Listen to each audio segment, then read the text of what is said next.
तुला 2 महिन्यामध्येच म्हणजे एवढ्या लवकर कसं काय प्रमोशन मिळालं? प्रमोशनमध्ये काय काय प्रोडक्ट मिळाले? किंवा तू स्वतःहून मेसेज केला होता की त्यांचा तुला मेसेज आला होता? असे बरेचसे प्रश्न ना मला इन्स्टावर विचारले गेले, पण या सगळ्यांची उत्तरे मी एका यूट्यूबच्या लॉंग व्हिडिओमध्ये लवकरच देईल. तो मी लवकर अपलोड करेल. त्यानंतर तुम्हाला मी ना माझं रुटीन शेअर करते. एकदा तर घरातलं सगळं काम आवरून घेतलं होतं आणि त्यानंतर आज मला ना कपाट आवरायला काढायचं होतं, ते काढलं आणि ही ज्वेलरी घेऊन मला ना 2.5-3 वर्ष होत आले, पण मी आतापर्यंत फक्त एकदा घातलेली आणि आता ती ज्वेलरी ना थोडी काळीसुद्धा पडायला लागलेली.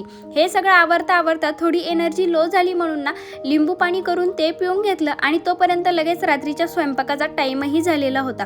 फ्रीजमध्ये फार काही भाजीपाला नव्हता, फक्त मटर होतं. तर याचं काय करायचं म्हणून मी टिक्की करायला घेतली. त्यासाठी 1 वाटी मटर घेऊन पाण्यामध्ये ना उकडण्यासाठी ठेवून दिली. तोपर्यंत अद्रक, लसूण आणि मिरचीचा ठेचा केला. हे ना उकडलेले वाटाणे छान असे आबडधोबड स्मॅश करून घेतले. त्यामध्ये केलेला ठेचा, बारीक चिरलेली कोथिंबीर, बारीक चिरलेला कांदा आणि 2 चमचे तीळसुद्धा टाकले होते, ज्यानी चव खरंच खूप छान होती. त्यानंतर मसाल्यामध्ये ना लाल तिखट, कांदे लसूण मसाला, धने पावडर, हळद आणि चवीपुरतं मीठ टाकलं.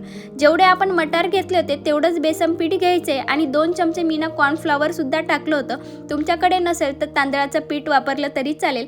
न पाणी टाकता छान असं पीठ मळून घ्यायचं आणि छान अशी गोलगोल त्याची टिक्की बनवून घ्यायची आणि तळण्यासाठी ना मीडियम फ्लेमवर हे सगळं तळून घ्यायचं ना. आपल्या टिक्क्या बघू शकताय खूप छान रेडी होता.